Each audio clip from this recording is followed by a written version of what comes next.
노아의 방주를 짓는 내용에 대해서 제가 옛날에 설교한 적이 있지만 얼마나 고달픈 일입니까? 정말 고달픈 일을 100년이 넘도록 그 방주를 수많은 사람들의 비난 앞에서 방주를 지어내는 일을 성공했던 그런 사람이었던 것이죠. 물로 심판하시는 하나님의 무서움을 자신의 눈으로 보았던 사람입니다. 그리고 자신에게 얼마나 하나님은 자비로운 분이신지에 대해서도 깨달았던 사람이 노아였습니다. 무지개가 뜰 때 아마 눈물을 흘리지 않았겠습니까? 하나님께서 우리를 그렇게 사랑하신다는 그 자비의 모습을 바라보며 눈물도 났을 것입니다. 이제 홍수 끝나고 이제 모든 일은 다 해결되었던 것 같습니다. 모든 문제, 자신의 사명도 다 완수했고 방주 짓는 일과 그 무시무시한 노아의 홍수도 다 마쳐졌기 때문에 모든 문제는 해결이 되었습니다. 살 곳도 정해졌고 자신에게 주어진 삶이 앞으로 얼마나 될지는 잘 모르겠지만, 나이가 꽤 많았기 때문에 얼마나 될지는 모르겠지만 이제는 이제 마감만 잘하면, 진짜 자신의 인생에 마감만 흠없이 잘하면 정말 완전한 사람이다라는 단어에 어울릴 만한 사람이 되는 것이죠. 자, 그런데 오늘 우리가 읽었던 본문은 좀 우리를 당황스럽게 하는 장면을 만나게 된다는 것입니다. 자, 그가 완전하다라는 단어를 우리가 알았지 않습니까? 자, 그 단어에 비춰서 성경에서 그를 완전한 자라고 소개하고 있는데, 오늘 성경 말씀을 마주 대하면 좀 완전한 모습하고는 좀 다른 모습이 드러나 있는 장면을 보게 되는데요. 어떤 모습이 일어났을까요? 자, 첫 번째, 노아에게 무슨 일이 일어났을까를 한번 살펴봤으면 좋겠는데요. 창세기 9장 20절에서 21절 말씀을 한번 보도록 하겠습니다. 다 같이 읽습니다. 시작. 노아는 농사일을 시작하고 포도나무를 심었습니다. 그는 포도주를 먹고 취하여 자기 장막에서 벌거벗은 채 누워 있었습니다. 아멘. 어느 날이었습니다. 이 노아가 포도주를 잔뜩 마시고 얼큰하게 취해서 벌거벗고 발라당 큰 대자로 누워있게 되었던 것입니다. 그 당시의 옷은 속옷이 있는 개념이 아니었기 때문에 하체가 다 드러나게 되었던 것이죠. 정확하게 말하자면 술을 먹고 마치 큰 대자로 뻗어 있는 듯한 모습의 내용들이 성경 가운데 기록된 것이죠. 여러분들 집에 있는 누구처럼 말이죠. 얼마나 정신이 나갔는지 자식들이 왔다 갔다 하는데도 인사불성입니다. 도무지 그 모습도 알아차리지 못할 만큼 정신을 잃어버리게 된 것이죠. 자, 여러분, 이 모습이 당대의 의인, 완전한 사람, 탐이라는 단어와 어울리는 사람이라는 생각이 듭니까? 네. 노아라는 사람이 술에 취해서 벌러덩 대자로 뻗어서 누워있다. 그것이 완전하다라는 단어하고 어울릴 수 있을까? 한번 생각해 보시죠. 쉽게 한번 말해보면, 여러분, 제가 얼큰하게 취해서 은혜드림교회 카페 앙시에서 술주정을 하고 있다고 생각해 보십시오. 하다가 제가 벌러덩 누워있다고 생각해 보시죠. 자, 1번. 우리 목사님 힘드신가 보다. 이해하자. 1번입니다. 손들어 보라 할 거니까. 2번, 시험에 빠진다. 2번입니다. 들라고 안 하겠습니다. 네, 대부분 2번일 겁니다. 아무리 그래도 그렇지, 목사님이 우리가 안 보는 목양실에서 그렇게 하면 몰라도 이렇게 사람들이 다 보는 데서 저런 모습을 보인다는 것은 이해할 수 없다. 2번이죠. 당대의 완전한 의인과 이 술 먹고 고주망태 할아버지 노아가 지금 성경에서 뭔가 충돌을 일으키는 것처럼 우리에게 느껴진단 말이죠. 당대의 의인인 노아와 술 먹고 대자로 뻗어 있는 이 노아가 무엇인가는 심각한 충돌 속에 있어서 우리의 생각을 굉장히 헷갈리게 하고 있다는 것이죠. 자, 이것을 좀 해결해 보도록 하죠. 두 번째, 노아가 왜 이런 일을 했을까입니다. 도대체 노아에게는 왜 이런 일이 벌어지게 되었을까라는 것이죠. 이 부분을 성경적으로 우리가 좀 깊이 들어가서 해석해 보려고 합니다. 자, 수준을 한번 좀 높여서, 우리 은혜드림께 수준 높으니까, 그쵸? 네, 한번 살펴보도록 그렇게 하겠습니다. 자, 노아가 방주에서 나오자마자 첫 번째 한 일이 성경에서 기록되어 있습니다. 창세기 9장 20절 다시 볼까요? 다시 20절 다시 보겠습니다. 제가 읽겠습니다. 노아는 농사일을 시작하고 무슨 나무를 심었습니까? 네, 포도나무를 심었습니다. 이렇게 말합니다. 자, 농사를 시작했죠? 그래서 첫 번째 심은 나무가 포도나무였다는 것을 성경에서는 명시하고 있다는 겁니다. 농사를 한두 개 지었을 게 아닌데 굳이 포도나무를 심었다는 것을 성경에서는 아주 정확하게 명시하고 있다는 사실입니다. 어떤 분들이 이렇게 설명하시는 분들이 계세요. 노아는 그동안 포도주의 인이 바뀐 사람이었기 때문에 그동안 마시지 못했던 포도주를 빨리 마시고 싶은 욕망 때문에 포도나무부터 심었다라고 말하는 것인데 그것은 상상력에 불과한 것입니다. 성경 어디에도 그런 내용은 나와 있지 않고 그렇게 행동한 노아를 비난하는 내용은 단 한 군데도 찾아볼 수 없다는 것이죠. 그러면 왜 포도나무를 먼저 심었을까요? 그리고 성경에서는 굳이 많은 농작물이 있는데 포도나무를 먼저 심은 것을 성경에서는 정확하게 기록하고 있는지가 중요하다는 것입니다. 자, 이걸 해결하기 위해서는 여러분들에게 이 질문부터 물어봐야 한다는 것입니다. 자, 하나님은 우리를 왜 지으셨나요? 찬양받기 위해서입니다. 왜 지으셨나요? 네, 찬양받기 위해서. 그래서 우리의 사명은 하나님을 찬양하는 것입니다. 하나님 앞에 영광 돌리고 하나님 앞에 찬양하는 것이 우리 믿는 사람의 사명이 되어야 할 줄로 믿습니다. 여러분들은 삶으로 하나님을 찬양하는 여러분 되시기를 축복합니다. 특별히 이 예배 시간에 와서 하나님을 가장 뜨거운 마음으로 찬양하는 여러분 되시기를 주의 이름으로 축복합니다. 그런데 이 찬양의 극대점이 뭐냐? 구약 시대에는 제사였고 신약 시대에 와서는 예배다 이렇게 말할 수가 있다는 것이죠. 구약 시대는 뭐라고요? 제사를 통해서 하나님을 찬양했단 말이죠. 오늘날은 무엇으로? 예배로 하나님을 찬양하고 있다는 것입니다. 그래서 구약 시대에 하나님을 믿는 사람이라면 모두 하나님 앞에 예배 드리고 제사 드려야 될 책임이 반드시 주어졌다는 거예요. 하나님을 믿는 사람에게는 제사 드려야 될 사명이 주어졌다는 것입니다. 자, 그런데 여러분, 노아가 방주 안에 있을 때는 제사를 드릴 필요가 있었을까요? 없었습니다. 왜냐하면 이 방주는 예수 그리스도를 예표하는 곳이기 때문입니다. 다시 말하면 방주는 이미 구원이 이루어진 자리였기 때문에 더 이상 제사가 필요 없는 그곳이 방주 안이었습니다. 방주 안은 이미 구원의 완성을 이야기하는 것이기 때문에 제사가 필요 없는 장소였다는 것이죠. 자, 그런데 방주가 다 다다르고 홍수가 끝났습니다. 방주 밖으로 노아는 나오게 되었습니다. 자, 그러면 이제부터 다시 그에게 주어진 중요한 사명이 하나 있는데 그 사명은 무슨 사명이죠? 제사 드리는 사명이에요. 하나님 앞에 무엇을 드리는 사명? 제사를 드리는 사명이 있다는 것입니다.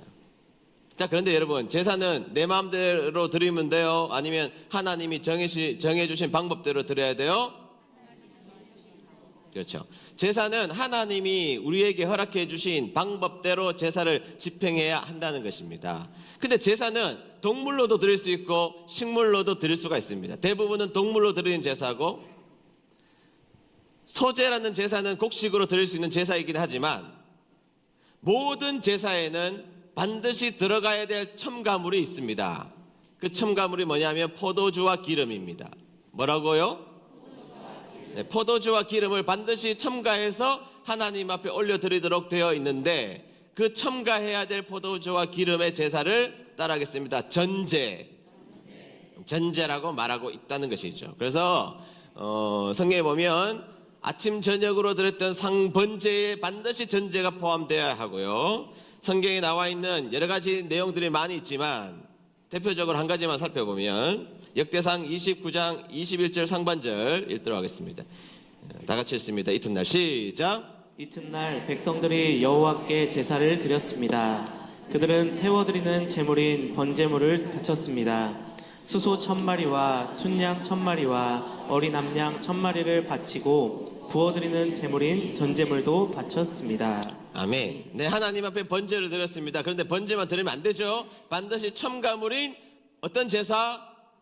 전제를 드려야 되는데 전제에 해당하는 제물이 뭐죠? 포도주와 기름이라는 거예요. 그냥 모든 제사에는 뭐가 들어가야 되느냐? 포도주와 기름이 들어가야 한다는 것입니다. 그것이 하나님이 정하신 법칙이었다는 것이죠. 자, 그러면 보세요. 방주에서는 제사 드릴 필요가 없습니다. 근데 방주에서 나오면 이제 제사를 드려야 되는데 제사를 드릴 수 있는 정한 짐승은 7쌍씩 집어넣었습니다. 나오자마자 그들은 번식을 하기 시작할 것입니다. 그런데 그들은 번식을 해서 제물은 이제부터 계속해서 나오기 시작할 텐데 제사를 드리기 위한 첨가물인 포도주는 금방 생기는 게 아니라는 겁니다. 물론 방주 안에 포도주를 저장해서 갔을 거라고 예상은 되지만 그러나 2년을 버티기는 어려웠을 것이라고 추정이 됩니다. 최소한 포도주가 이 땅에 나오기 위해서는 포도나무 우리 교회 농사 지으시는 분들 들어보면 2년 3년이 지나야 열매를 비로소 맺게 되잖아요. 열매를 맺으면 따서 깨끗하게 씻어서 포도주를 담그고 발효의 과정을 거치면 최소한 2년에서 3년이라는 세월이 지나야 비로소 포도주가 등장하게 된다는 것입니다. 따라서 노아는 하나님 앞에 제사 드리기 위하여서 방주에서부터 나오자마자 성경에서는 그는 전제물인 포도나무부터 심었다는 것을 강조하고 있는 장면이에요. 이런 걸 들으면 깜짝 놀라야 됩니다. 하나님 앞에 제사의 공백을 그는 둘 수가 없었습니다. 하나님을 찬양하고 싶었습니다. 하나님을 기뻐하고 싶었습니다. 그래서 이 제사의 열망을 위하여서 그는 방주로부터 나오자마자 허겁지겁 포도나무를 심어서 전제를 만들었고 제사 준비를 하기 시작했다는 것이죠. 나는 예배 드리고 말 거야. 나는 하나님을 찬양하는 일이 나의 인생에서 가장 기쁜 일이야. 나 하나님 찬양하고 싶어의 고백이 포도나무를 심었다라는 단어로 설명할 수 있다는 것입니다. 네, 그건 좋단 말이죠. 그건 좋단 말이죠. 그런데 취해서 하체를 드러내는 추태는 어떻게 해석해야 되냐는 거죠. 자, 여러분, 제사를 집례한 자는, 지금 제사를 집례할 수 있는 사람은 지금 노아잖아요. 제사를 집례하는 사람들은 하나님이 주신 잉여물을 반드시 먹도록 되어 있죠. 제사의 집도자는 지금 노아입니다. 그러면 그 잉여물은 누가 먹도록 되어 있느냐? 제사를 집행한 제사장이 먹게 되어 있는데 노아가 그 제물의 잉여물을 먹어야 한다는 것이죠. 다시 말해서 고기의 일부와 그 다음에 포도주를, 남아있는 포도주를 반드시 노아가 마셔야 할 책임이 노아에게 주어지게 되었던 것입니다. 그런데 노아의 나이가 이미 600살이 넘었습니다. 오늘날로 말하면 100세가 넘은 거라고 봐야 한다는 것이죠. 100세가 넘었습니다. 그것도 평안하고 안락한 삶을 산 노아가 아닙니다. 그는 방주를 짓기 위해서 정말로 뼈가 빠지는 고생을 했던 그 노아였다는 것입니다. 자신의 몸은 다 이겨진 그 노아의 모습이라고 여러분들이 상상해 보면 됩니다. 여러분, 같은 나이라도요, 도시에서 살던 할머니하고 농촌에서 혹독한 노동을 하신 할머니하고 딱 보면 연세가 똑같아 보이지 않습니다. 어떤 분들은 10살 이상 차이나 보이는 것은 햇빛을 그대로 맞고 혹독하게 몸을 혹사한 결과물이라는 것이죠. 인생을 수고롭게 사신 결과물이라는 것입니다. 방주를 혹독하게 지은 늙은 노구의 몸을 노아가 가지고 하나님 앞에 제사를 힘겹게 드렸습니다. 여러분, 제사를 지내는 과정을 레위기 강해 때 말씀드렸기 때문에 드리지 않겠습니다만 제사는 단순한 게 아닙니다. 그 제사를 지내기 위해서는 정말로 애를 써야 제사를 지낼 수 있는데 그렇게 고생한 노구의 몸을 이끌고 하나님 앞에 제사를 드리게 되었던 것입니다. 하나님 앞에 기쁨의 제사를 드리고 이제 남아있는 잉여물을 노아가 마셔야만 했습니다. 포도주를 마십니다. 옛날에는 그 정도 양의 포도주를 먹으면 거뜬하게 견딜 수가 있었지만 그러나 노구의 몸이 되어서 그 알코올을 이기지 못하고 노아는 제사를 지낸 다음에 쓰러져 버리고 말았던 것입니다. 다시 말하면 지금 노아의 이 행동은 술이 그냥 술 먹고 싶어서 마음대로 마시고 술 마시고 만땅꼬가 되어서 추태를 부려서 쓰러져 있는 장면이 아니라 자신에게 주어진 충실한 예배의 사명을 다 감당하다가 쓰러져 지쳐 잠이 든 모습이었고 그로 인하여서 그의 하체가 드러나게 되었던 것입니다.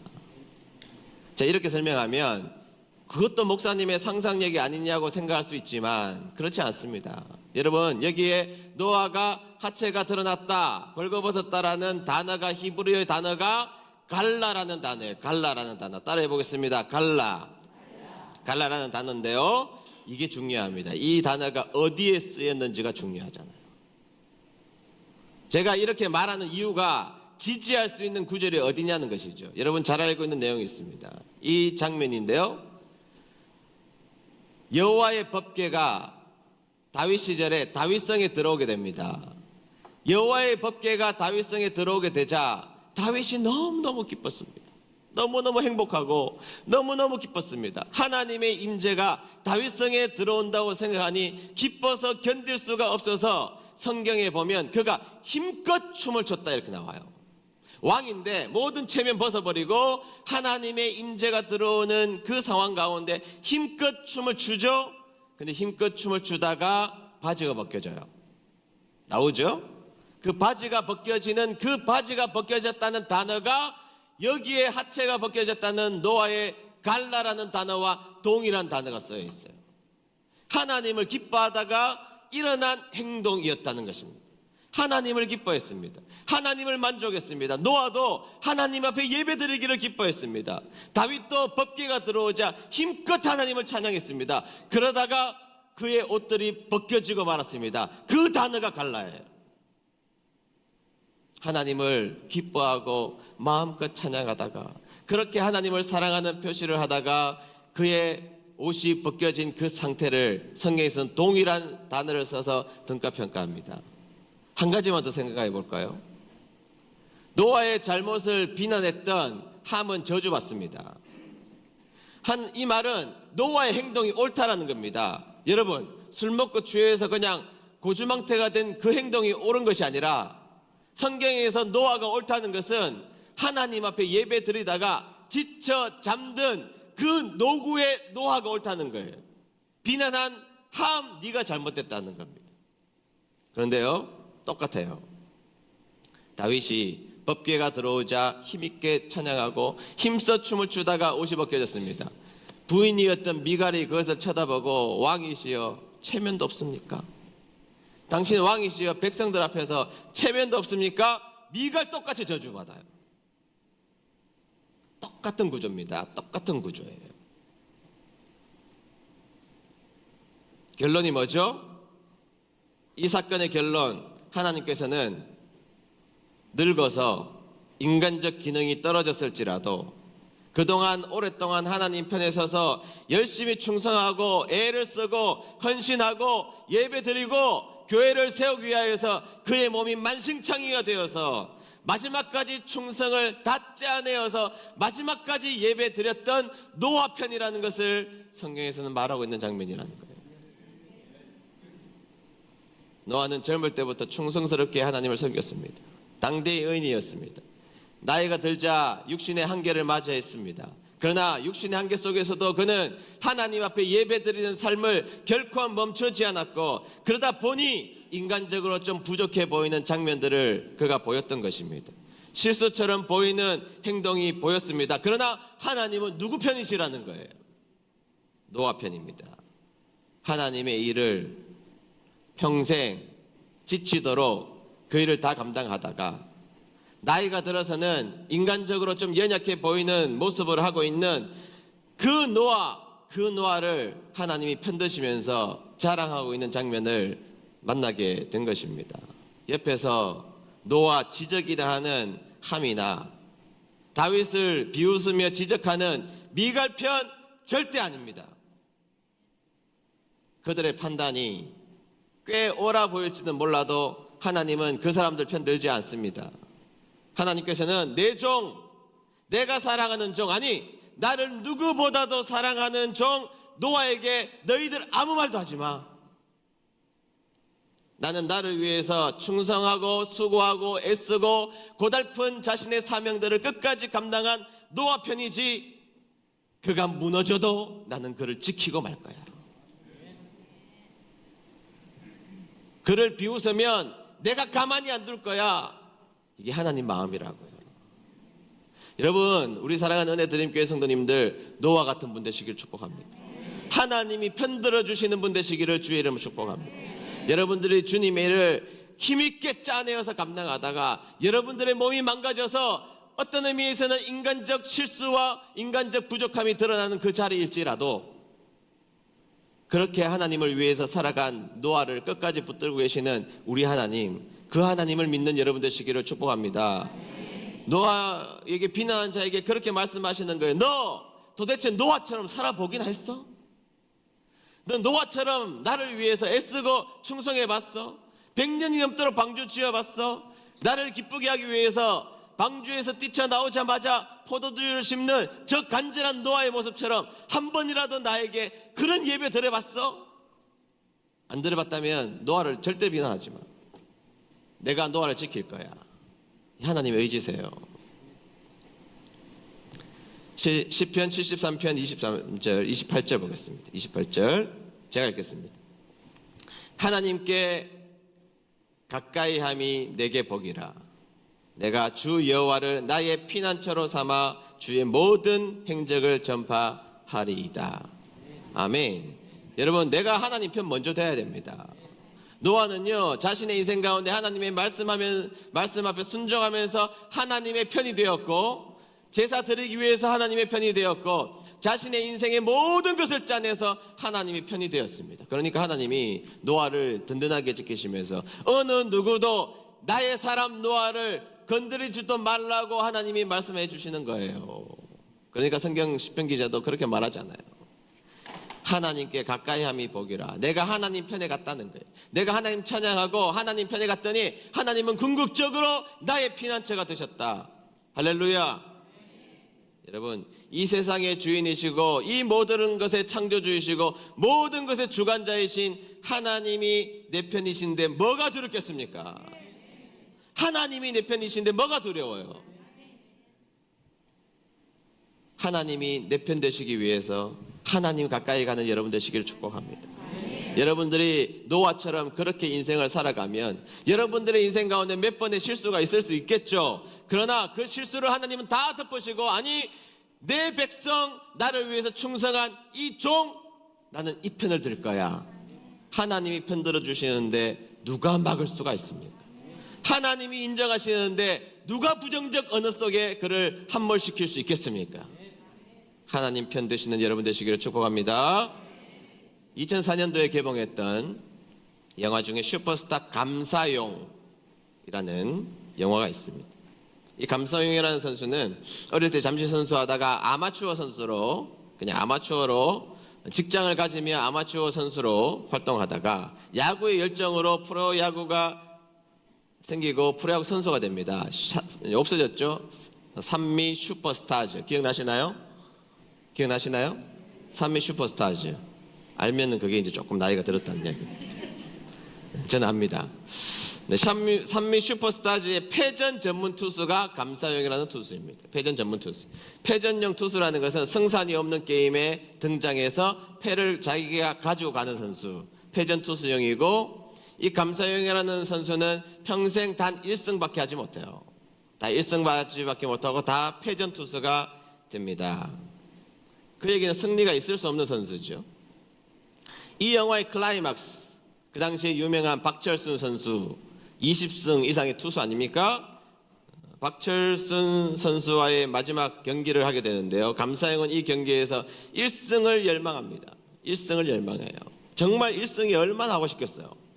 패전 투수인데 상대가 박철순입니다. 정말 1승 한 번만, 아니 1승을 못해도 패전 투수라도 좋지만 박철순 앞에서만큼은 한번 1승 해보면 모든 것이 해결될 것이라고 생각하고 1승에 열망하지만 또 패전하게 되고 웁니다. 또 실패한 것이죠. 그 영화 속에서 모든 박수는 박철순에게 보냅니다. 실제로도 그랬죠. 실제로도 박철순에게 박수를 보냅니다. 근데 제가 그 영화를 보면서 느낀 게 하나 있어요. 그 영화의 주인공 누굽니까, 여러분? 아니, 제목을 생각하시고. 영화의 주인공 누굽니까? 감사용입니다. 감사용. 실제 삶에서는 박철순, 장명부 같은 사람들이 슈퍼스타고 그 사람들이 주인공이었겠죠. 감사용은 아무도 쳐다보지도 않는 B급, C급 선수에 불과한 사람이 감사용이었습니다. 그런데 그 영화의 주인공은요, 무조건 감사용입니다. 그 영화의 모든 포커스는 감사용에게 맞춰 있습니다. 감사용이 가장 많이 나오고, 감사용 때문에 모두가 마음 아파하고, 다들 감사용만 쳐다보고, 다들 감사용의 승리를 기다립니다. 왜죠? 감독이 이번의 주인공은 감사용으로 삼았기 때문입니다. 감독이 감사용을 주인공을 삼자 그 영화는 모조리 감사용에게 포커스가 맞춰져 있어요. 감독이 주인공은 얘야 하는 순간 그가 주인공이 됩니다. 그 순간 아무리 유명한 선수가 있을지라도 아무리 유명한 선수는 감사용의 변방에 불과하고 그 영화에서만큼은 그 영화의 주인공은 철저하게 감사용이고 모든 포커스는 감사용에게 맞춰져 있게 된다는 것입니다. 여러분, 하나님 앞에 충성을 하면 하나님이 여러분 편 드십니다. 내가 세상에 살아가면서 인생의 어두운 그림자를 안고 세상의 모든 실패를 가지고 살아갈지라도 하나님께서 여러분들이 기뻐서 예배하는 삶으로 하나님 앞에 충성스럽게 살면 하나님이 여러분 편 되셔서 여러분들을 주인공 삼아 주신다고요. 하나님 편 하셔야죠. 우리 은혜드림교회 성도님 하나님 편 하시기를 축복합니다. 주어진 나의 삶에 하나님 앞에 충성스러운 일을 감당해야 될 사명이 있을 때 하나님 편 감당하시는 여러분 되시기를 축복합니다. 그리고 하나님 편에 서기만 하시면 하나님이 여러분 편 되셔서 내가 사랑하는, 그리고 나를 이렇게 사랑하는 나는 이 사람 편 들 거야. 그럼 주인공 되는 겁니다. 하나님의 삶의 주인공 되시는, 하나님의 역사의 주인공 되시는. 그래서 노아처럼 인생에 때로는 실수처럼 보이는 일이 있을지라도 그러나 끝까지 하나님이 편되어 주셔서 그를 사랑해 주시고 완전한 자라고 칭해 주시는 하나님 편 되셔서 하나님의 일꾼으로 우뚝 서시는 저와 여러분 되시기를 주의 이름으로 축복합니다.